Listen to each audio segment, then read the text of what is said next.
जब हनुमान ने तीनों का घमंड चूर किया।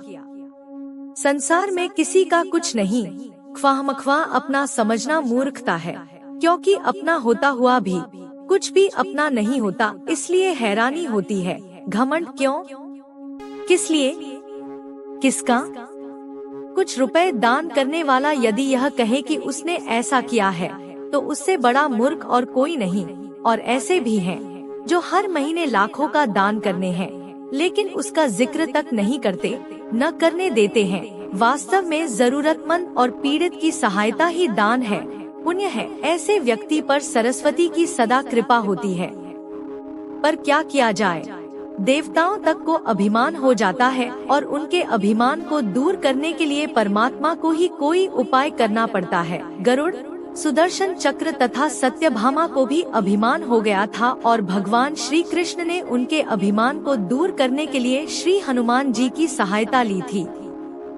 श्री कृष्ण ने अपनी पत्नी सत्यभामा को स्वर्ग से पारिजात लाकर दिया था और वह इसीलिए अपने आप को श्री कृष्ण की अत्यंत प्रिया और अति सुंदरी मानने लगी थी। सुदर्शन चक्र को यह अभिमान हो गया था कि उसने इंद्र के वज्र को निष्क्रिय किया था, वह लोकालोक के अंधकार को दूर कर सकता है। भगवान श्री कृष्ण अतंत उसकी ही सहायता लेते हैं। गरुड़ भगवान कृष्ण का वाहन था, वह समझता था भगवान मेरे बिना कहीं जा ही नहीं सकते, इसलिए कि मेरी गति का कोई मुकाबला नहीं कर सकता।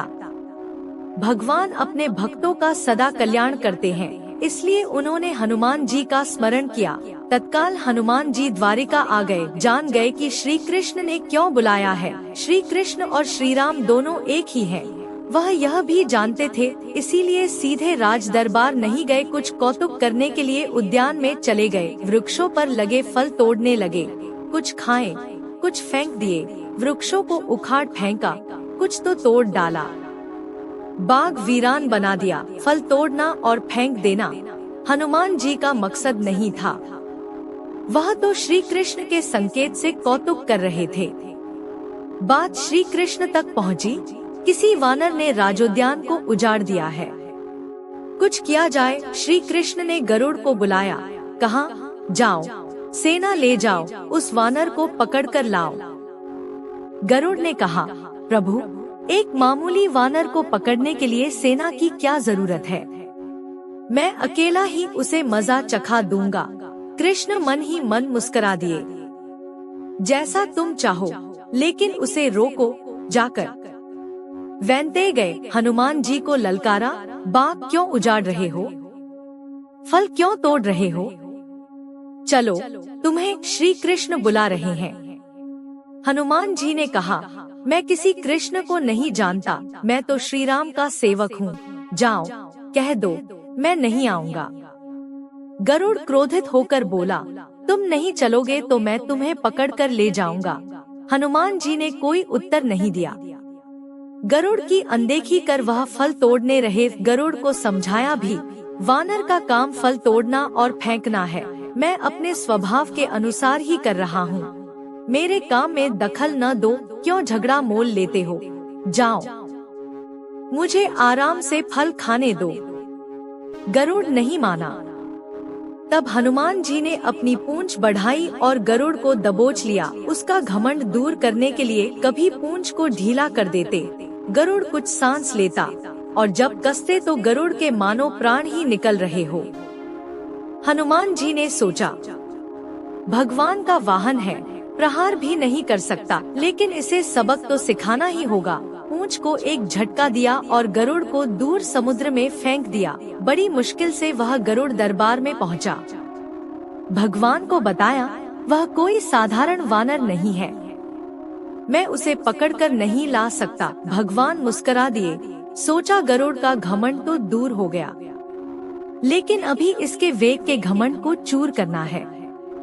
श्री कृष्ण ने कहा, गरुड़, हनुमान श्री राम जी का भक्त है, इसीलिए नहीं आया। यदि तुम कहते कि श्री राम ने बुलाया है तो फौरन भागे चले आते। हनुमान अब मलय पर्वत पर चले गए हैं, तुम तेजी से जाओ और उससे कहना श्री राम ने उन्हें बुलाया है, तुम तेज उड़ सकते हो, तुम्हारी गति बहुत है, उसे साथ ही ले आना। गरुड़ वेग से उड़े, मलय पर्वत पर पहुँचे, हनुमान जी से क्षमा मांगी, कहा भी श्री राम ने आपको याद किया है, अभी आओ मेरे साथ, मैं तुम्हें अपनी पीठ पर बिठाकर मिनटों में द्वारिका ले जाऊंगा, तुम खुद चलोगे तो देर हो जाएगी, मेरी गति बहुत तेज है, तुम मुकाबला नहीं कर सकते। हनुमान जी मुस्कुराए, भगवान की लीला समझ गए, कहा तुम जाओ, मैं तुम्हारे पीछे ही आ रहा हूँ। द्वारिका में श्री कृष्ण राम रूप धारण कर सत्यभामा को सीता बना सिंहासन पर बैठ गए। सुदर्शन चक्र को आदेश दिया, द्वार पर रहना, कोई बिना आज्ञा अंदर न आने पाए। श्री कृष्ण समझते थे कि श्री राम का संदेश सुनकर तो हनुमान जी एक पल भी रुक नहीं सकते, अभी आते ही होंगे। गरुड़ को तो हनुमान जी ने विदा कर दिया और स्वयं उससे भी तीव्र गति से उड़कर गरुड़ से पहले ही द्वारका पहुंच गए। दरबार के द्वार पर सुदर्शन ने उन्हें रोक कर कहा, बिना आज्ञा अंदर जाने की मनाही है, जब श्री राम बुला रहे हों तो हनुमान जी विलंब सहन नहीं कर सकते। सुदर्शन को पकड़ा और मुंह में दबा लिया, अंदर गए। सिंहासन पर श्री राम और सीता जी बैठे थे। हनुमान जी समझ गए, श्री राम को प्रणाम किया और कहा, प्रभु आने में देर तो नहीं हुई। साथ ही कहा, प्रभु माँ कहाँ है? आपके पास आज यह कौन दासी बैठी है? सत्यभामा ने सुना तो लज्जित हुई, क्योंकि वह समझती थी कि कृष्ण द्वारा पारिजात लाकर दिए जाने से वह सबसे सुंदर स्त्री बन गई है। सत्यभामा का घमंड चूर हो गया। उसी समय गरुड़ तेज गति से उड़ने के कारण हांफते हुए दरबार में पहुंचा। सांस फूल रही थी, थके हुए से लग रहे थे, और हनुमान जी को दरबार में देखकर तो वह चकित हो गए। मेरी गति से भी तेज गति से हनुमान जी दरबार में पहुंच गए। लज्जा से पानी पानी हो गए। गरुड़ के बल का और तेज गति से उड़ने का घमंड चूर हो गया। श्री राम ने पूछा, हनुमान तुम अंदर कैसे आ गए? किसी ने रोका नहीं?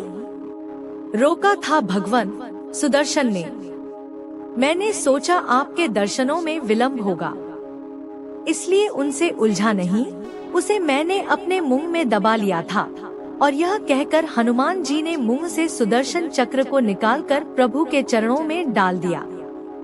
तीनों के घमंड चूर हो गए। श्री कृष्ण यही चाहते थे। श्री कृष्ण ने हनुमान जी को गले लगाया। हृदय से हृदय की बात हुई और उन्हें विदा कर दिया। परमात्मा अपने भक्तों में, अपने निकटस्थों में अभिमान रहने नहीं देते। श्री कृष्ण सत्यभामा, गरुड़ और सुदर्शन चक्र का घमंड दूर न करते तो परमात्मा के निकट रह नहीं सकते थे। और परमात्मा के निकट रह ही वह सकता है जो मैं और मेरी से रहित है। श्री राम से जुड़े व्यक्ति में कभी अभिमान हो ही नहीं सकता। न श्री राम में अभिमान था, न उनके भक्त हनुमान में। न श्री राम ने कहा कि मैंने किया है और न हनुमान जी ने ही कहा कि मैंने किया है। इसलिए दोनों एक हो गए, न अलग थे न अलग रहे। लक्ष्मी जी का वास। एक बार की बात है, राजा बलि समय बिताने के लिए एकांत स्थान पर गधे के रूप में छिपे हुए थे। देवराज इंद्र उनसे मिलने के लिए उन्हें ढूंढ रहे थे। एक दिन इंद्र ने उन्हें खोज निकाला और उनके छिपने का कारण जानकर उन्हें काल का महत्व बताया।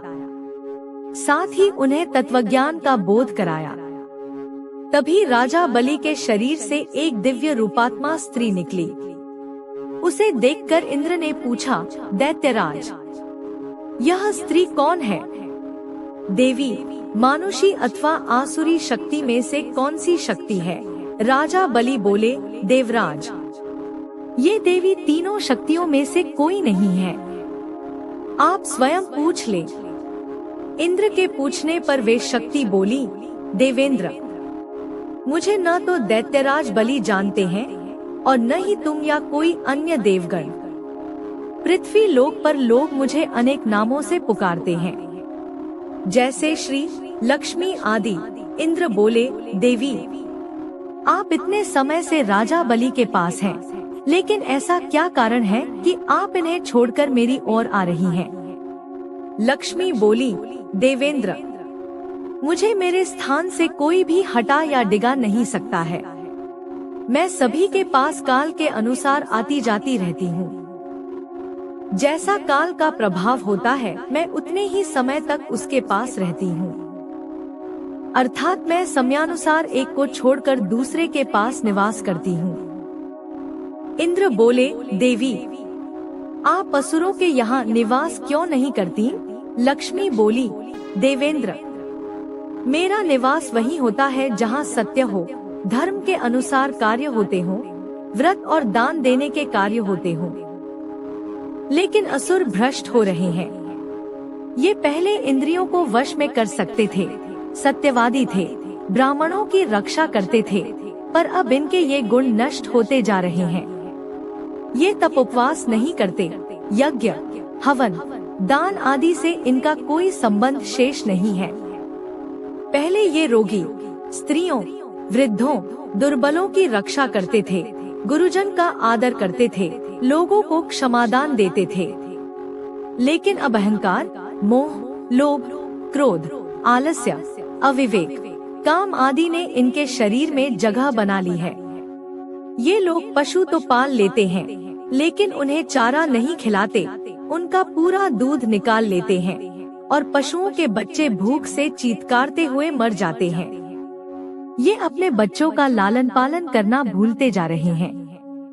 इनमें आपसी भाईचारा समाप्त हो गया है। लूट, खसोट, हत्या, व्यभिचार, कलह, स्त्रियों की पतिव्रता नष्ट करना ही इनका धर्म हो गया है। सूर्योदय के बाद तक सोने के कारण स्नानाध्यान से ये विमुख होते जा रहे हैं। इसलिए मेरा मन इनसे उचट गया। देवताओं का मन अब धर्म में आसक्त हो रहा है। इसलिए अब मैं इन्हें छोड़कर देवताओं के पास निवास करूंगी। मेरे साथ श्रद्धा, आशा, क्षमा, जया, शांति, संतति, धृति और विजति ये 8 देवियां भी निवास करेंगी। देवेंद्र, अब आपको ज्ञात हो गया होगा कि मैंने इन्हें क्यों छोड़ा है। साथ ही आपको इनके अवगुणों का भी ज्ञान हो गया होगा। तब इंद्र ने लक्ष्मी को प्रणाम किया और उन्हें आदर सहित स्वर्ग ले गए।